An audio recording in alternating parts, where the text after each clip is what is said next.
and welcome to Mock the Week. I'm Dara Breen. Well, the season has finished now, but as a special bonus, because we enjoyed it so much, here are some of the rounds we didn't have time to fit into the original programmes, along with some of our favourite moments and a few outtakes. I hope you enjoyed them.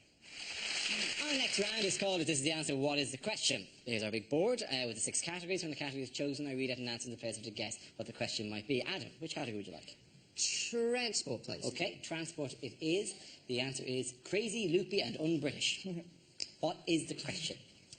What is Mohammed Al Fayed? Is it what is Prince Philip?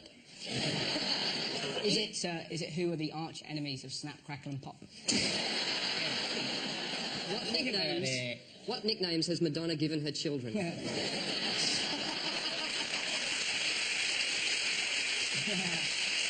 Is it, if you read the Daily Mail, what is everything?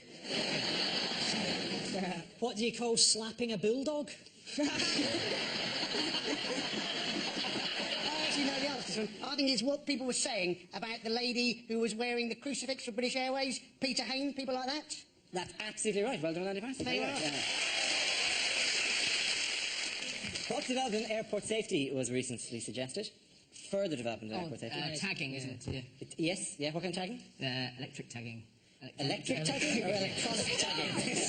With a broad pedal book. Get into the departure area. They're just going to employ Jedis. No, electronic tagging, yes, yeah. But as you check in, they will give you an electronic tag. Let me get this straight. You're not allowed to have your mobile phone on, but they're going to put on some crazy futuristic tracking system. Why don't they just jump straight forward to exploding thought collars and have done with it? I don't know, if mobile phones are so dangerous, why don't Al Qaeda just take a mobile phone on the flight with them, turn it on and play Snake, and we're all fucked up? No, the tagging would only work within the airport itself. What's the point of it? No, it's again, He's in Costa Coffee. He's in Costa Coffee. It's moving to the sock shop. It would just be to find out which duty-free was particularly popular for a browser. You know, on September 11, that day, I actually flew from Birmingham to Dublin, like 2 hours after everything that was going on. And I had that thing of, like, suddenly became a detective within the terminal, trying to look who was possibly on my flight, who might be trying to hijack it. And my sights set on 2 people in front of me that were carrying Dubai duty-free shopping bags. And I kept my eye on them for the entire flight. Because I was going, Dubai, right, something's going. Never once did it occur to me that if you were going to hijack a plane and fly it into a building, you probably wouldn't stop for duty-free shopping. Now is the time I die in the name of Allah. Oh, you got boss. In terms of travel, by the way, on the roads, what flaw has been exposed this week in speed cameras? It's really great if you change lanes between 2 average speed cameras. If you swap lanes, then they can't detect you. And the manufacturer said you can do this, but we wouldn't recommend it. It's exactly like when you're at the swimming pool. They go, no bombing. He's turned. Boom. So if you drive like Richard Hammond, violent swerve, you're perfectly all right. You'll get away. That should be the anti-speeding advert. It should be footage of Richard Hammond trying to remember his own wedding day. She was wearing black, or was it red? Am I married?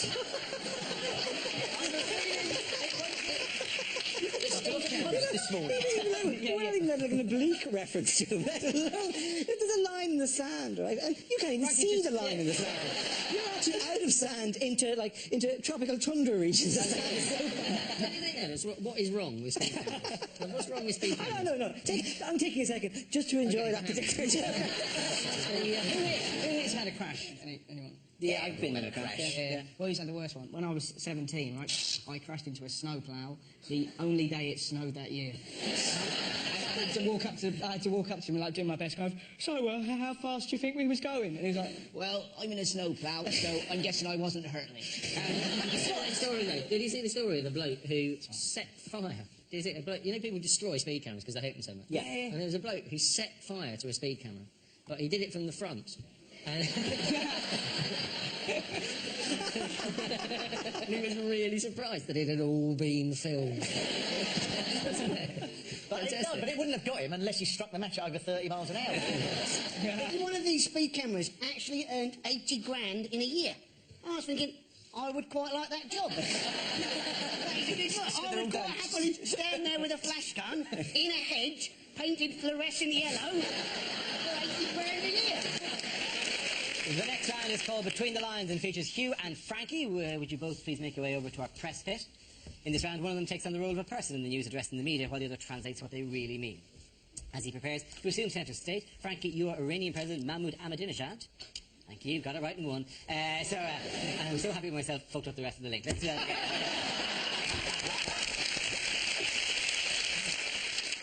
You have to think Ahmadinejad. And then veer off towards the end. The worst thing is, I say it at the start of the item, and I can't say it as well as you. So now you've really drawn attention to how shite I'm going to pronounce it. In this round, one of them takes on the role of a person in the news addressing the media, while the other translates what they really mean. As he prepares to assume centre stage, Frankie, you are Iranian President Mahmoud Ahmadinejad, making a speech. Hugh, you will tell us what he really means. I am Iranian President Mahmoud Ahmadinejad.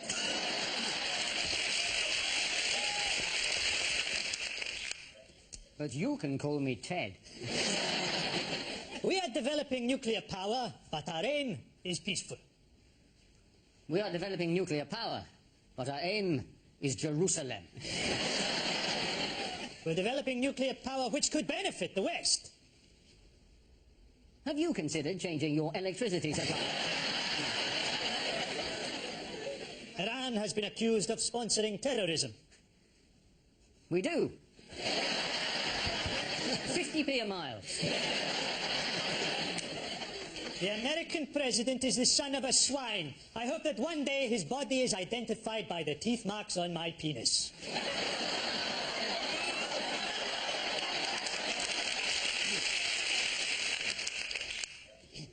I don't like George Bush. We are a modern people. At night I relax by listening to the Stones. Thudding into the bodies of innocent women.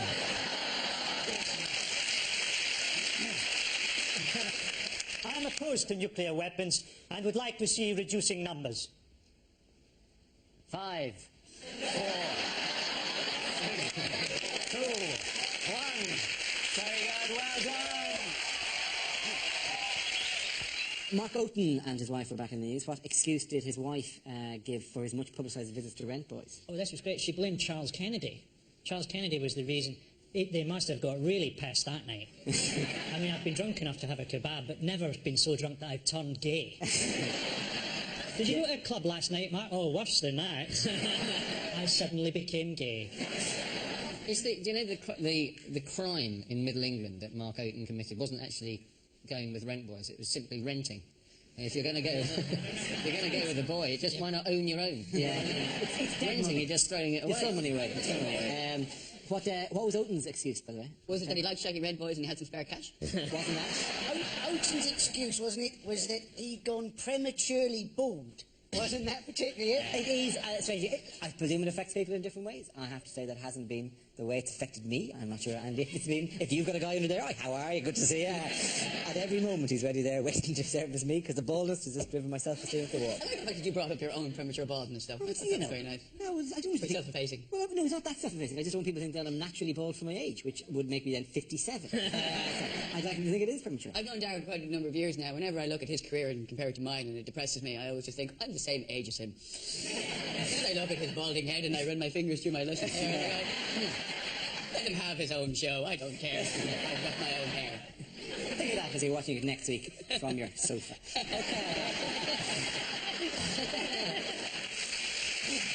Okay, here we go.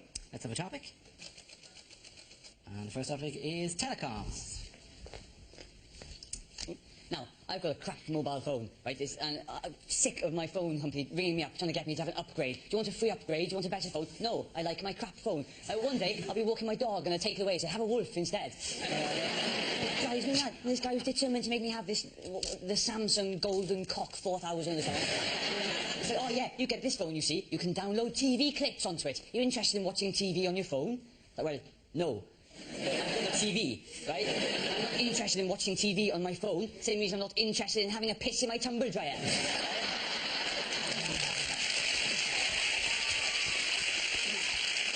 And that's another topic. And the subject is bird flu. Who wants to go that? Ian.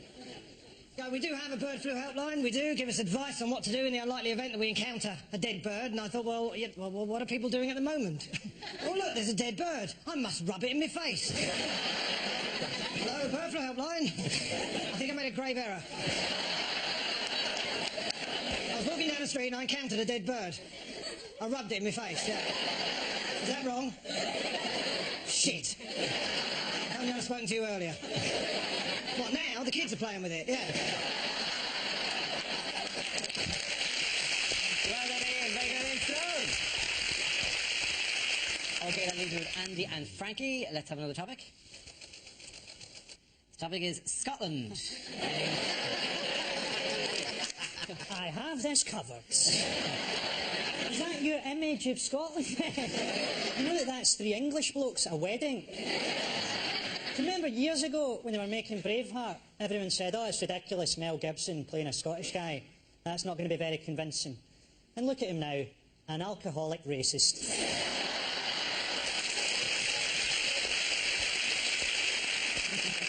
The most Scottish thing I've ever seen, I was going through a town called Bathgate at about 11:30 at night, and there was a guy pissing against the front door. He then took out his keys and went inside.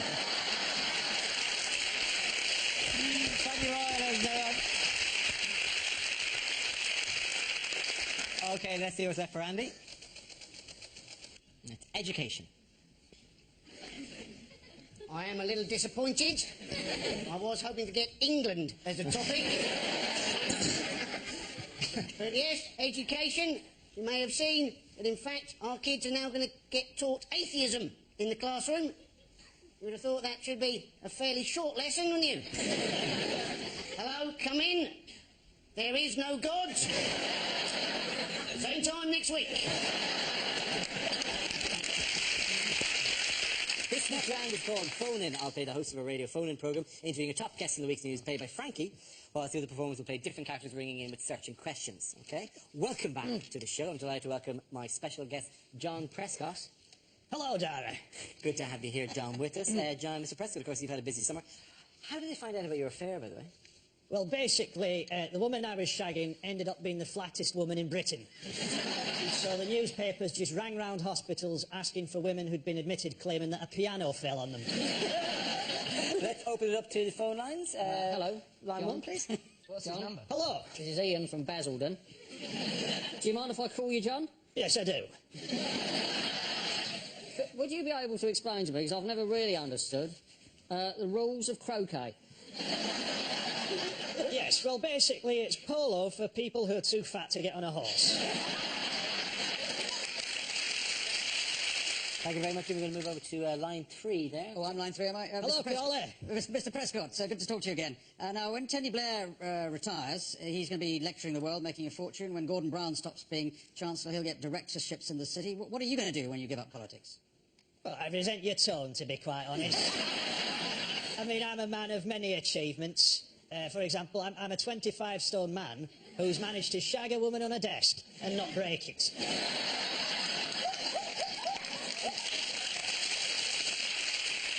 Why did you leave the door open when you were doing that? Was that because you couldn't fit in otherwise? No, it's because there was a mirror just behind the door, and as I was doing it, I caught sight of myself in the mirror and I winked. So what are you going to do when you stop being in politics? I think at 67, I'm probably going to die. Hang on, now let's go to line 4 here. Yes, hello. Is that Telewest customer support? What unusual cure for alcohol addiction has been uncovered this week? LSD is now a cure for alcoholism, which is going to change the world. I mean, it's going to change tramps. Can you spare any change? I've got a unicorn to feed. I mean, white alcoholics don't talk enough pish already. I'll tell you why your mother left me, because she was seeing a mermac.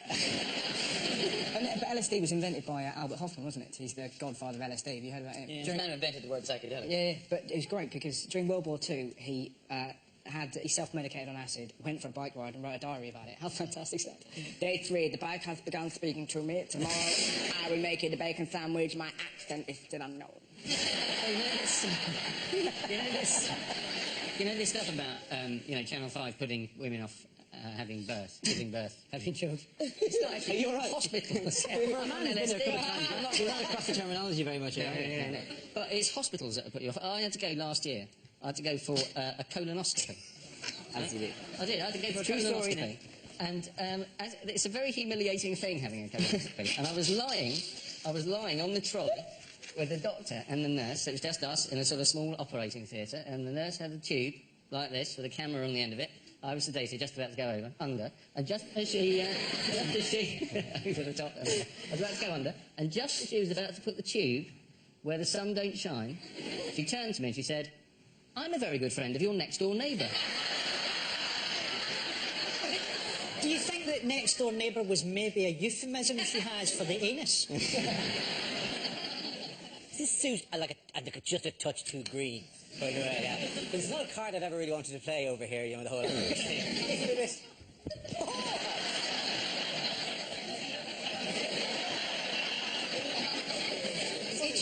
It's funny you should say all I've that. got vicious pins and needles. I genuinely have. Oh, God, I'm in genuinely real trouble. Thank God you're not in Romania. There wouldn't be a doctor for miles. This is the sort of British sportsman we've come to expect. Really helped me left. So, Russell, You're 10, 15 years fitter than any of us here, and you're the one whose legs have both fallen asleep from sitting in a chair.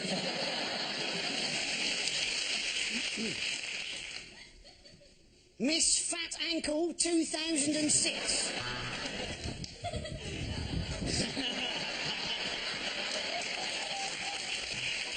You know the thing on Dara's neck? Can you see it there? You mean There. Yeah. For the first 6 weeks, I thought that was draining fluid from his brain. The stand-up challenge, our random news generator, contains a bank of topics. We spin the wheel, and when it stops, anyone can step forward and try to make us laugh about the subject it's landed on. The winner of the team I judge to be able to walk like a human being. Skip or canter or... Yeah. Here we go. quickly for that. Oh, cheers. Stretch it. Stretch it. That should do it. Yeah. If I ever get famous, this photo's going to get taken and there's going to be a caption near it. Man gets bummed by ghosts while two people help. Do you know what would be good if I didn't do during this week's opening bit? If I remembered, which anyone who saw the show last Thursday, that the camera is already rolling before it comes to me, so I shouldn't dance along to the music like a movie. It has me go. We now play a round called Newsreel. We'll play in a recent piece of news footage featuring some of the world's major figures and ask Hugh to provide a commentary. Okay, Hugh, this week you'll have a royal theme. Here we go. Oh, here comes Her Majesty the Queen, resplendent in a curtain. Walking past one of the many Coke machines she's decided must be installed in Buckingham Palace. The Duke of Edinburgh, very fond of impressions. That was a dirty old man. Oh, the line-up. Of course, the point of these is to meet foreign dignitaries. That's President someone or somewhere with suspiciously dark hair for a man of his age. Tony Blair, of course, will at this stage urge the Duke of Edinburgh not to insult the many dignitaries or be racist with them. There he goes, he's saying they may be foreign, but that doesn't make them bad or wrong. Who's next? Oh, it's Gerhard Schroeder. Another man with suspiciously dark hair. Of course, he doesn't use hair dye. He's never gone grey, in spite of his age of 107. The moment coming, Prince Philip's going to meet him. Will he be able to stop being racist? No.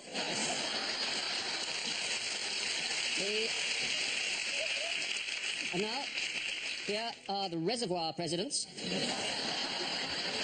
President Pink of Russia. Oh, and finally, of course, the team photo. The Queen dressed differently, of course, because she is the goalkeeper. And well done, the points go to Hugh there. On travel news, of the greatest travel story of the week was Tina the Tortoise. Tina the Tortoise lost a leg, so they attached a rear wheel to the back of Tina's chair. That's the tortoise equivalent of Davros, the master of the Daleks. When that tortoise comes to die, that's going to muck up archaeologists in thousands of years' time, isn't it? We don't remember evolution producing this one. And then what happens if that tortoise is set upon and someone steals the wheels and you find it up on bricks? Do you think the hare is going to feel cheated? He's not going to go for his nap now, is he? He's only got the speed worked out, because presumably the wheel could go an awful lot faster than him. He could just find himself in the wrong gear. I don't think it's a motorised wheel. I think it's just a He's got a loose wheel. tortoise hot rod. It's not. He's not on nitro, and then the big engine blast at the back. little legs going like that. The thing is, he's actually got a blue light underneath as well. Did he low jacks as well? It's going on. Shh. Yeah. I'm Tina. Yeah. Bringing it. Yeah. What's his name? Is it Tina? Tina. Tina's Her name is Tina. There's no way that Tina's going to be able to hide from people she doesn't like anymore. You know, because before you can hide in your shell, well, that could be anyone. Tina, we know it's you. You've got a wheel. All right, Dave. How you doing? Not bad. It's a very, very complex social network that tortures us. I didn't realise that. Every time that the thing reverses, it's going to go beep. To be honest, it's going to make fuck all difference to that tortoise. He said he doesn't know what's going on. It barely moves anyway. They're going to put it in a box at Christmas and it'll die. Well, there you go. Sadly, can't see the back of it. Thank you, Frankie, for steamrolling our gentle business. We're taking a sweet little commentary about Tina and how this has changed her life and just going, Tina will die like the rest of us. Tortoises don't hibernate, they live to one. Basically, is what I've discovered. Really? Well, just going by Blue Peter. I remember reading a story. They live for years. Not the ones that Frankie has. Christmas time again. Daddy, I loved him. You've got to get used to the concept of death. Uncle Frankie, can you get me a frisbee? In a minute. But does this mean, though, if one of the parents accidentally, Tina dies, right? Do they have to go to a pet shop, buy a similar-looking tortoise, get rid of the leg, stick another wheel in the corner? Just that they're not supposed to be put in a cardboard box full of hay. Maybe their natural environment is different than a cardboard box. They generally die. You keep trying to teach us that tortoises die, and we refuse to believe you. We think they go on forever, Frankie. You're going to bring one in next season and go, look at it, it's not moving anywhere. Let's get a show pet next season, right? Yeah. I guarantee you it'll die in the middle of episode 1.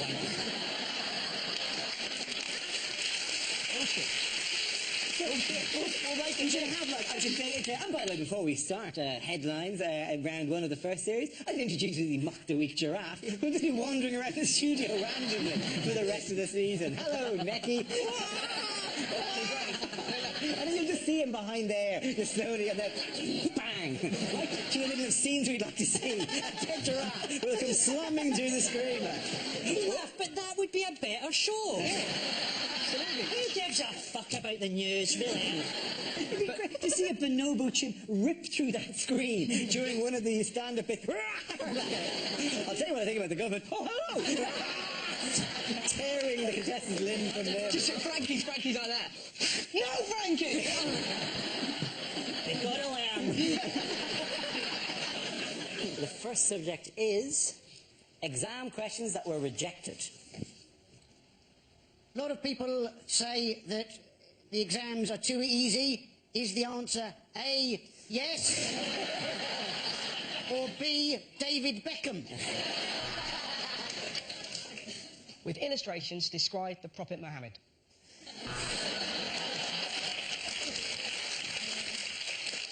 A Virgin train is travelling at 120 miles per hour between London and Manchester. What time will it be cancelled? All PE teachers are paedophiles. Discuss.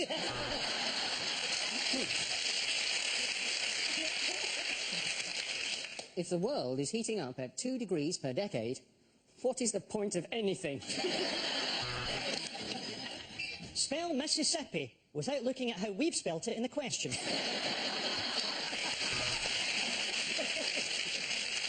Two cars are speeding. One is being driven by a black man. Which one will be stopped? Do you think kids spend too much time with their PlayStation? Answer cross, triangle, circle or square. Tick the box A, B or C to receive the grade A, B or C. Sex education practical. Report to me in the stationery cupboard. If I add 1/8 to 1/16, how stoned will I be?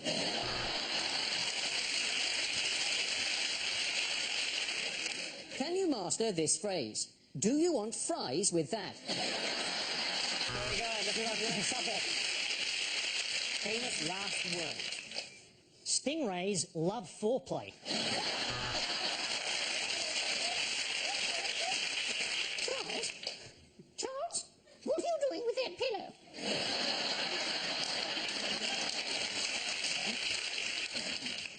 you I can jump that ticket barrier.